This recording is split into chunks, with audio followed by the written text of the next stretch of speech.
Thank you for this opportunity to come and to speak to you about Henry Melchior Muhlenberg and all that he has done for us.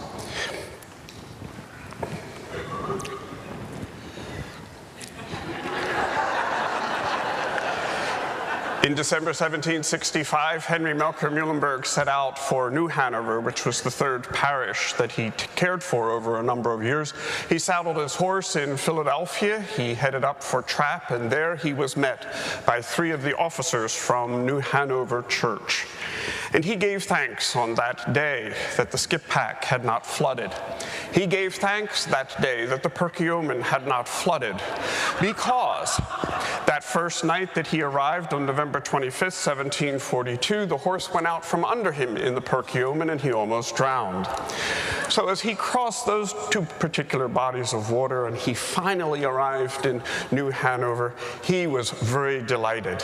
And they were there, these officers, with Henry, and they were there to look over a house that would serve as one of the homes where a pastor might live. It had been set up, it had been prepared, it was well stocked with everything it needed, except there was one problem. There was only one candlestick holder in the entire house. And they realized we at least need 3 or 4 of them. So what do? Saddle up the horses, head over to the shopping center, and quick, get some candlestick holders before it closes. And remember, we're in the colonial era, so colonial, okay? So come back with some colonial candlestick holders. Well, as they were trying to figure out what they would do there in New Hanover, Henry walked out, picked up 3 turnips. He took a knife, he cut off the bottom of the turnips, cut a hole in the turnips, and then he stuck the candles inside that, and he created candlestick holders for the parsonage in New Hanover. That's our Henry, totally practical. Who ever knew that inside of Henry Melchior Muhlenberg there was an interior decorator at work? And so it is, Henry Melchior Muhlenberg, the individual who was born on September 6, 1711. And today what I would like to talk about in this session and in the session after dinner is celebrating our heritage, embracing ministry, and welcoming the future. Henry can give us a few guidelines on all of these things, and I would like to share them with you today. And so here we are. We know the litany of his life so far. If you've heard me talk about him up to this point, he was officially trained at the University of Göttingen, March 19, 1735. He walked through that door. He was one of the first class to be educated in this new university that had been founded by King George II. King of Great Britain and Ireland, simultaneously Duke of Hanover. And there is his entry in the student register, student number 140, and he is going to study theology. He graduated in 1738, and he walked to the eastern parts of Germany, to Halle an der Saale. He wanted to enroll in the Mission Institute. He wanted to be a missionary. And there he worked in the Halle foundations in the orphanage. Teaching and administering an orphanage, he was becoming acquainted with social ministry at a national level. He served there for a year, and then he wanted to become a pastor. And he set out for a little village in the eastern parts of Germany, right on the Polish-Czech Republic border of Groß-Hennersdorf, and there he interviewed for the position, received a call, and then he headed back. He headed back to Leipzig and took his ordination exam in the Leipzig consistory, and on Monday morning, he knelt in St. Nicholas Church, and the members of that consistory laid their hands on his head in August 1739 and ordained him to a ministry of word and sacraments. And he returned to Groß-Hennersdorf, where he served, preaching in its pulpit. He was the assistant pastor, but more importantly, he worked again as an administrator in the orphanage, teaching and taking care of those who were entrusted to him. He did that for 3 years, and then the estates were sold, and his salary was downsized, but not his job description. And that didn't sit well with Henry, and so he returned to Halle and he talked to Gotthilf August Francke, who had inherited the administration of this massive institution there in Halle. And he went thinking he might go to East India, and Francke on that night looked across the table and said, Pennsylvania. So he received a term call to the Garden of Eden, Pennsylvania, the Delaware Valley. There he was, 30 years old. It was his 30th birthday gift that Franke gave to him, a call to the Pennsylvania congregations. And they had requested a pastor. 3 congregations, St. Michael's in Philadelphia, Trapp, and then New Hanover had incorporated, and they sent over letters, a number of letters, asking Halle to send them a pastor. And on that night of September 6, 1741, Henry received the call in answer to this petition that had been sent. And so Henry headed off to London to talk to the court chaplain for 2 months and to start learning English and to learn what it would be like to work in a Lutheran congregation in British North America. And he arrived in Philadelphia on November 25th, 1742, and he was called to take care of 3 congregations, St. Michael's in Philadelphia, Trapp, and New Hanover, a distance of 33 miles. No SEPTA. No Northeast Extension. This was all done on horseback. And so Henry set out in 1742 to begin pastoring these congregations, St. Michael's and what would eventually become Augustus Lutheran, and then New Hanover. And he did that circuit faithfully for 3 years. And the population, the German population in Pennsylvania skyrocketed. And he kept writing back to Halle saying, I need some assistance. I need a little help here. Can you send me somebody? And so they arrived. A pastor by the name of Peter Brunholz and 2 seminarians that Henry would take under his wings and educate and then bring to ordination. But he was so happy that he had Brunholz, Peter Brunholz. He was born in Schleswig. He was a Dane. He spoke German, Swedish, and Danish fluently. And Henry left him in the urban parishes. You will take care of Philadelphia and Germantown, and I will go out into the rural parishes. I'm going to be in Trapp. I'm going to be in New Hanover. Why? Well, first of all, life is a little cheaper out there in the country. Henry was frugal. I can grow my own food. I don't have to worry about clothing the kids, worrying about shoes and all those things. We can live simply and they can run around in rags and all will be well. But the real reason that Henry really wanted to go out into the country congregations and give them pastoral care is that he wanted to set out on circuits. And so he would start. He would work in Lancaster, York, Lehigh, Berks County, Chester County. He was going out on circuits and he was visiting the various settlements and he was forming congregations, bringing them pastoral care that was so desperately needed. And so there he's headed out from New Hanover, Trapp, and then he begins on a regular basis to cross the Schuylkill River. And he's in a town called Pikestown.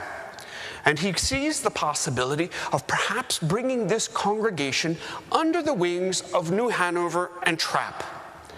And so he has a congregation that is now being established in Pikestown, which is now known as Spring City. But the people lived not only in Pikestown, they lived deeper into the county. And the ministerium was hoping that these individuals, these German Lutherans, would stay together and keep coming back to Spring City. Well, there was a problem. It's called the French Creek. And it's a wide creek, and it floods. And there was no bridge at that time. And so in 1770, when they set out to build the church in town, the people that lived deeper into Pikeland Township said, we'll build our own church. And so for a year, there was a great deal of animosity between the town people and the country folk, because the country folk had gone deeper into the county to build the township, to build a wooden church, to create a congregation, because they didn't want to cross the creek.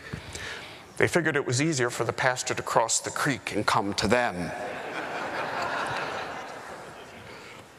And so in the archives of Philadelphia, at the Philadelphia Seminary, there is this book. And I'm grateful to Kim Eric Williams, who pointed out this book that has been there for a long time. And here on its opening pages, as soon as I saw that script, I went, there's Henry. I know that script, I know that handwriting. And sure enough, after 5 pages, there's his signature, Heinrich Muhlenberg, Sr., meaning that he was the superintendent of the United Ministerium, the Ministerium of Pennsylvania. And this document was written in November 7th to 10th, 1772, 240 years ago. And it was when Henry came out to Pikestown, the country church in Pikestown, to dedicate that building. Before he left Pikestown, the country church, he sat down and wrote these 5 pages that are now part of the parish register.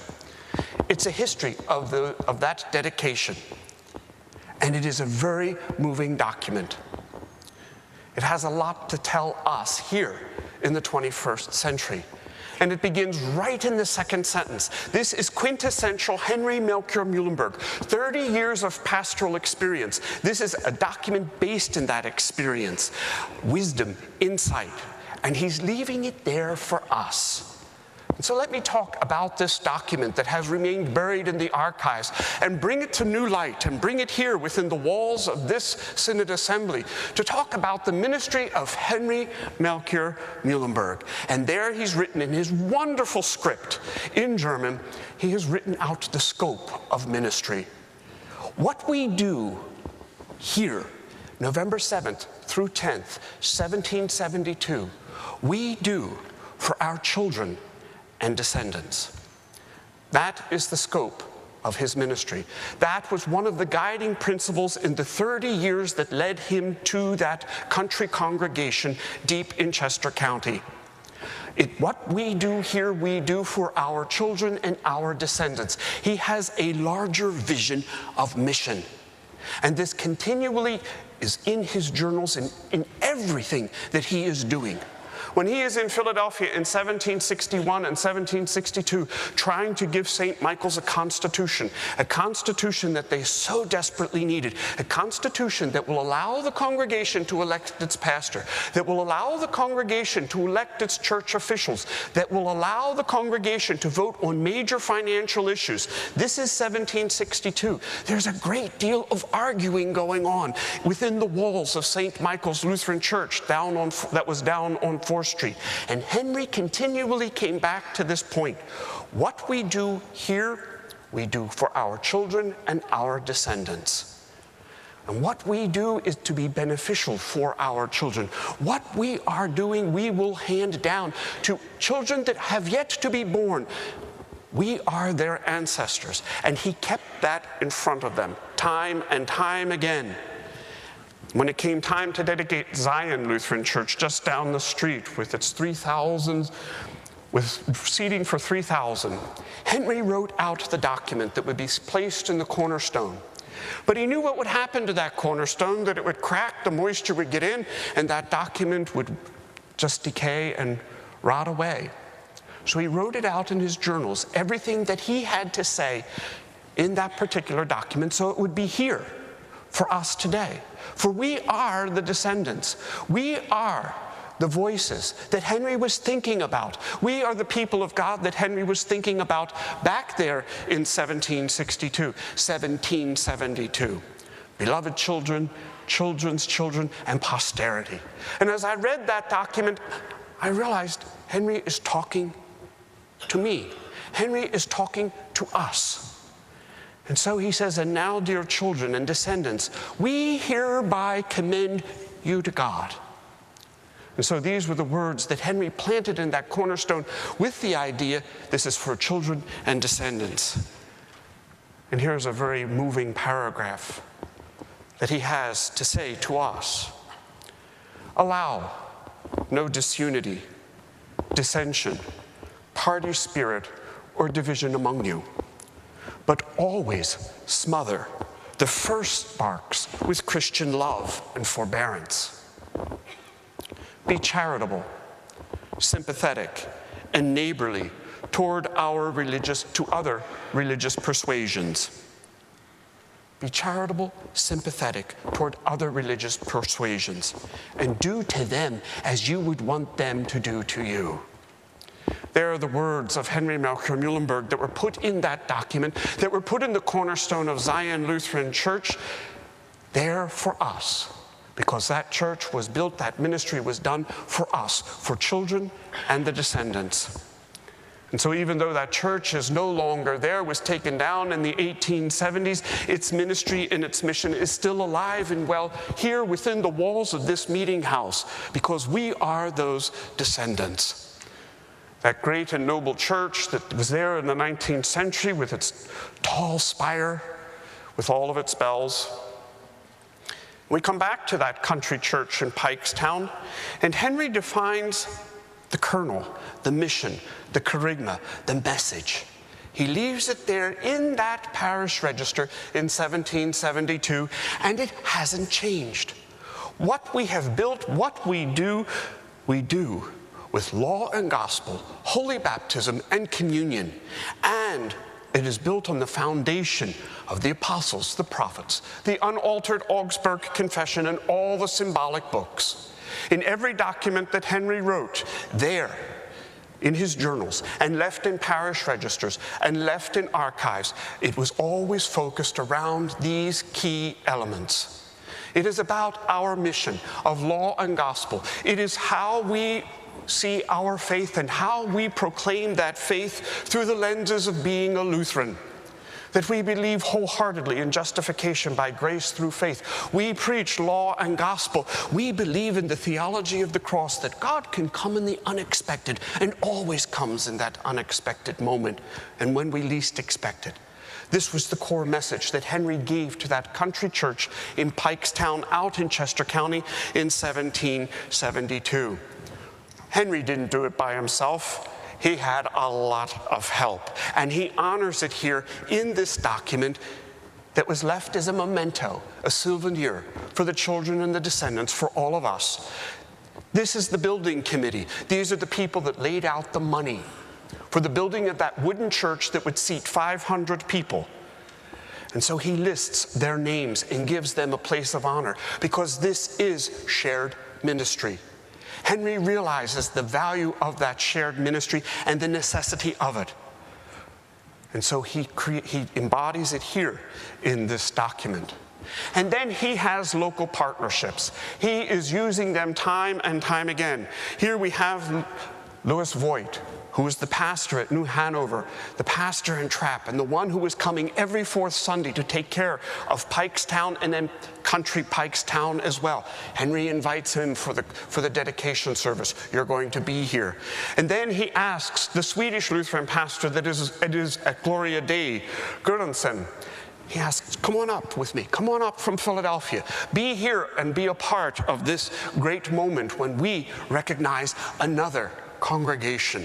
And so he's got these local partnerships. He's bringing them in. He keeps the bigger picture in front of everybody. And then he sits down and he spells out to great lengths the koinonia, the fellowship that he experienced out there in Chester County. Because what had happened there is that after this, the people had a meal that was a royal banquet. And he gives thanks, and he puts it in this register, in these 5 pages, writes it all out before he leaves to head back to Philadelphia. So it will be a memento. It will be a memorial, a living memorial for all of us here within these walls. That what we do for our children, we do for our descendants. We have a central message. We have a core message, an identity that has not changed. It's about shared ministry and working together, because the church is being built from the ground up. It's about local partnerships, and it's about fellowship. And so Henry is exceedingly grateful for all of this. When Henry is not there, and when Pastor Voigt is back in New Hanover or in Trapp, who does the services within that country church in Chester County? Officers of the church council. They will bring their hymnals, they will bring sermons, they will sing those hymns a cappella, and they will read a sermon. And that's how they will maintain the faith out there in Chester County. Shared ministry, partnerships, it's all there. Celebrating our heritage, embracing ministry, and welcoming the future. This is one of the hymns that was sung at that dedication festival, November 1772. And we know this hymn and we know its melody, so let's join our ancestors in remembering that moment. All glory be to God on high, who has the world befriended. To us no harm shall now come nigh, the strife at last is ended. God shows goodwill to one and all, and peace when troubled sinners call, and help your great mercy.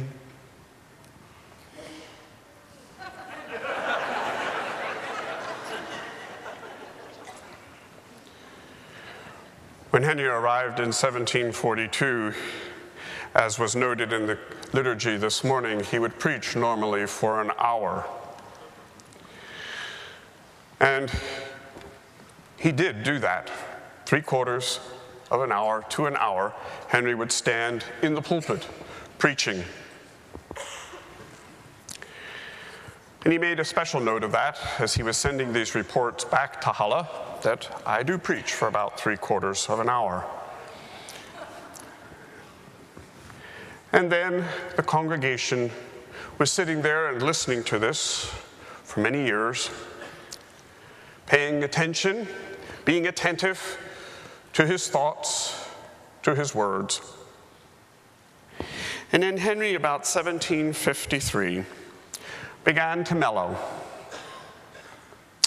And Henry said, "When I first arrived in this land and still had warm European clothes and was younger than I am now, I preached in barns and transparent wooden churches during the cold winters.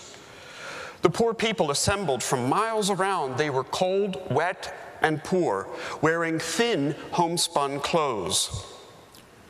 When I preached rather long, keeping warm as a result of my enthusiastic preaching, I noticed that the people who sat still became increasingly restless. I was depressed and supposed that they had no real hunger for the Word of God." And now we'll go back to the PowerPoint here. I was depressed, and I supposed that they had no real hunger for the Word of God, until I had the opportunity to put myself in their position as a listener and listen to the preaching of one or another of my colleagues.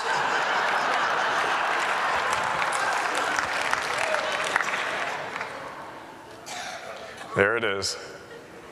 Celebrate our heritage, embracing ministry, welcoming the future. That is what this is all about. And I've taken you to a document that has not been looked at for many, many, many years in the archives and brought it back to life. And we've seen this 5-page abbreviated account of a church dedication there in Chester County. It's an abbreviated account. And when you get to the journals, the published journals of Henry Melchior Muhlenberg, and you open up to November 1772, there is the discussion of the Pikestown dedication, the country church in Pikestown. And there's a number there. And it takes you to a footnote. And this is where the historian comes in, looking at that footnote and understanding immediately what is happening here on this printed page. That account, the account that was sent to Halle, is not here in the journals.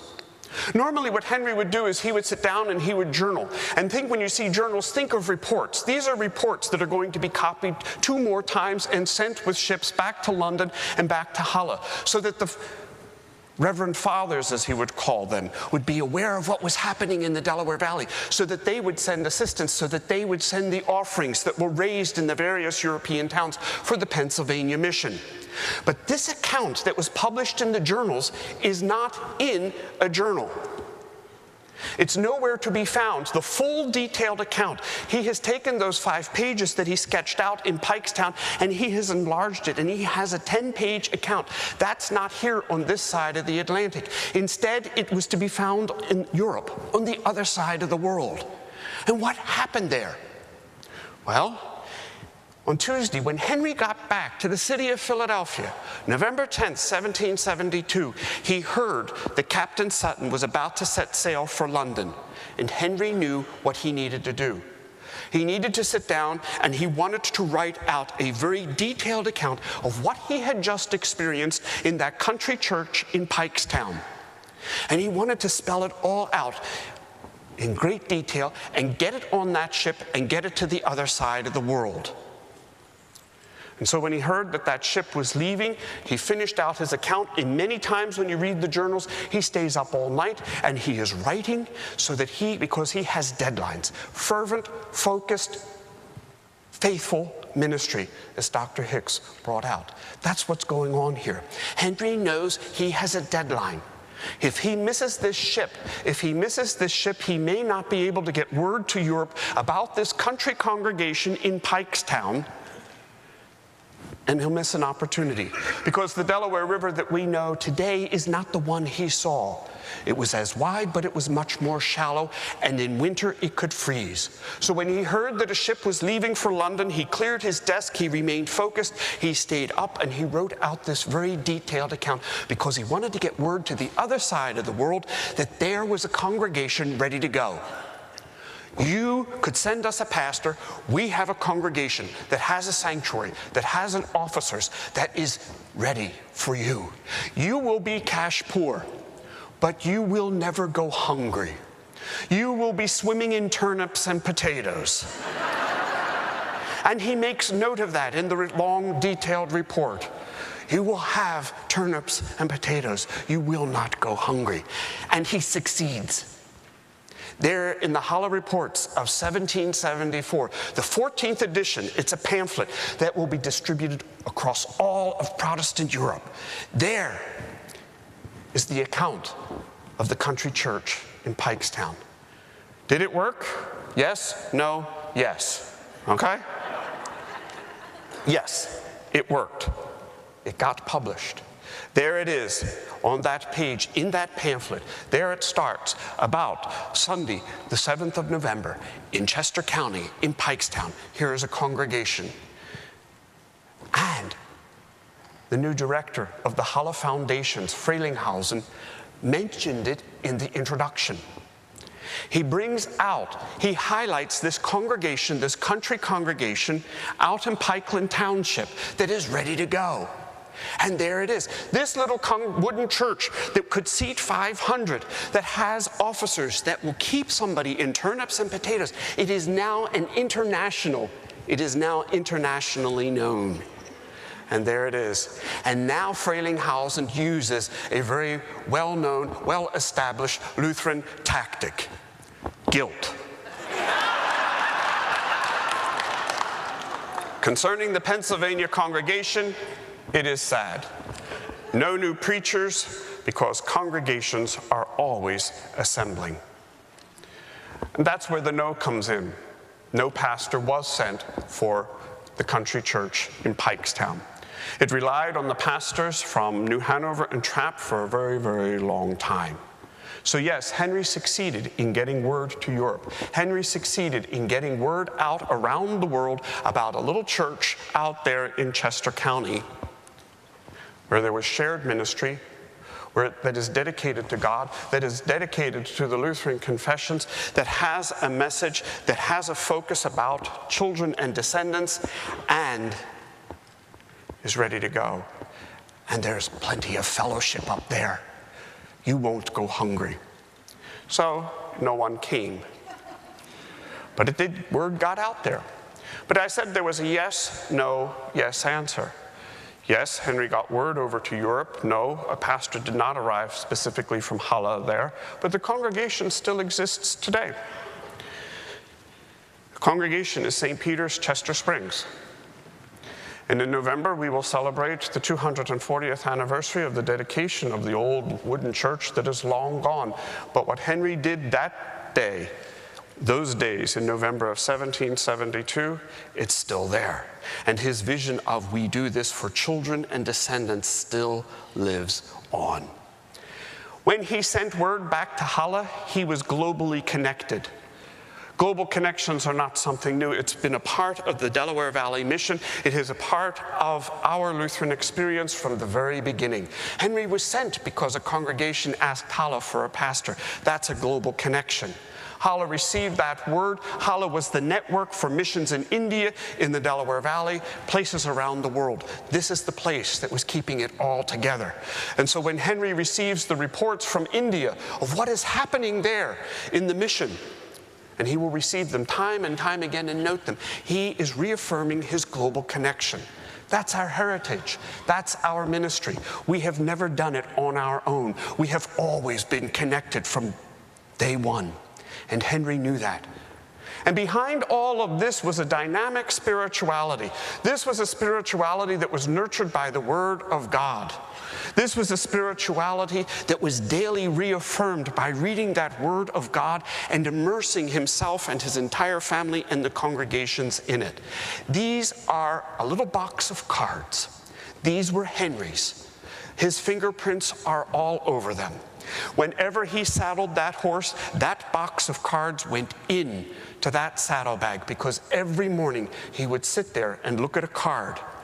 And so today, if he were with us, he'd pull that card for May 4th, and he would read those verses. He would look at the devotion, and then read one or two verses of a hymn. This was the living spirituality. This was the dynamic spirituality that was behind and underneath and around Henry Melchior Muhlenberg and all the pastors that served. In you, O Lord, do I put my trust. Never let me be put to shame.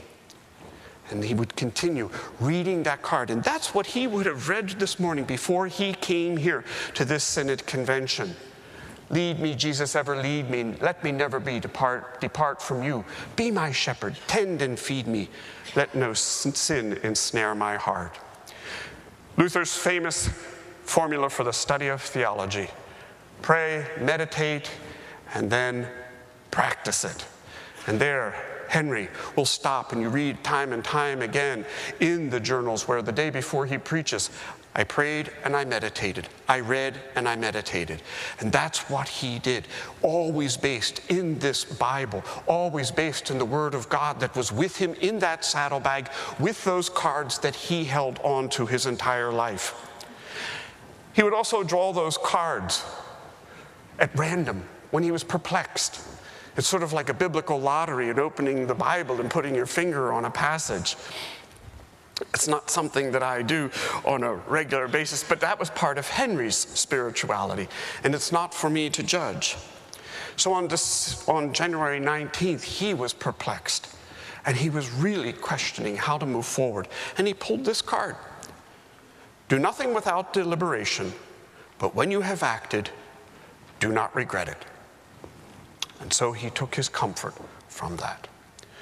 In 1774, he, his wife, and his daughter will set sail back to Savannah because they're going to help a congregation that is in trouble, and the ship sails into a very dense fog.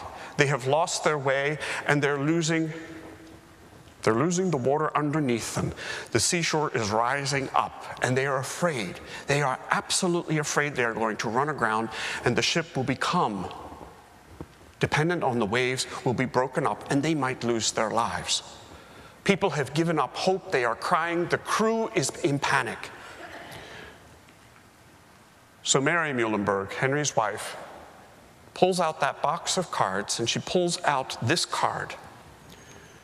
And she turned to her husband, and she read, "And the Lord went before them as a pillar of fire by night and a pillar of cloud during the day, and he led them." And she said to her husband, "This is my anchor." And so on that day in 1774, Mary Muhlenberg turned and was a pastor to her husband, the pastor, because he wrote in his journals, that was her anchor, and it's now mine. And so underneath all of this was this dynamic spirituality. And oh, we so desperately need it, and anybody who has taken history from me knows exactly how it can get. We can be in the weeds and analyze, and we can get or be at 30,000 feet. And there are times in our lives when we are in the weeds, and the little details seem to be taking over. The dandelions are there, and they're not really a blessing that day. But then we get into the Word of God, and God comes to us in the unexpected, and we get up to the 30,000 feet, and we look at this from the perspective of eternity. We look at this from the perspective of, we're doing this for our children and for the descendants. And then we look at those dandelions and that dandelion church, and we give thanks that it grows. For somebody plants, somebody waters, but who gives us growth? God. Henry had to rethink theological education. He and a good number of them had been trained in Halle and Göttingen. They had their degrees, so they had to figure out, how are we going to raise up leadership? They did it themselves. And this is the first person born in British North America that is raised up and trained and ordained to be a pastor without going to a European university. He'll work with the pastors. He'll learn his Greek, his Hebrew. He will study. And then he will, at the ministerial meetings, they will hold little sessions where they will teach. And so they raise this person up to be a leader within the church. And I don't have a portrait of Jacob von Buskirk. I have something far more moving. As I was working with the books in the rare book room at the Cross Memorial Library, I came across this volume, and as I leafed through it 3 months ago, there it is, Jacob von Buskirk, his book, 1756, April 4. This was a book that he had purchased as he was teaching himself theology and working with pastors and with Muhlenberg. I don't have a portrait, I have a volume that he purchased and worked with. The Articles of Faith and the Augsburg Confession, 40 sermons. Notice the language. You can all read it. It's in English. This ministerium was committed to ministry, a bilingual ministry from the very beginning. English, German, Dutch, Swedish, this was multilingual. Henry frowned upon individuals that thought they had to preserve the mother tongue. In fact, he wrote about a congregation up in Nova Scotia, in Nuremberg, that was resistant and had become insulated and isolated. And he says, oh, there are some who are so strong-minded they want to live and die faithful to their mother tongue. For they supposed that German was probably the language which Adam and Eve originally spoke in paradise. All contrary opinions notwithstanding, a multilingual, multidimensional ministry is something that Henry envisioned from the very beginning. And that was important for him. And so Jacob von Buskirk will kneel in Trapp and be ordained. He will serve the congregations in Chester County, and then he will go up to Macungie, serving faithfully for 30 years. Celebrating our heritage, embracing ministry, and welcoming the future. That's Henry Melchior Muhlenberg. He had a scope of ministry that he put down in that document. It's about the children and descendants. He had shared ministry. He relied on officers. He relied on colleagues. He had local partnerships. He was globally connected. And he knew he was globally connected, and he needed that connection because this church was not going to be built by itself. It needed assistance, and it received it. He had a dynamic spirituality, and he kept rethinking a format of how do we do ministry in British North America, and how do we make it happen? And when we get back after dinner and I have another presentation, I'm going to take this even further as to the vision of ministry and the vision of mission that Henry Melchior Muhlenberg left to each and every one of us. And so here we are celebrating. And let's conclude with one more verse from the PowerPoint here that I have up on the screen. You know the tune. Through many dangers, toils, and snares, I have already come. 'Tis grace has brought safe thus far, and grace will lead me home. I will see you after dinner, and I just have one brief announcement to make. It is something that President Cray shared with me. Our friend and colleague Jack White is suffering from pneumonia, and we need to remember him and lift him up in prayer. Okay? Thank you.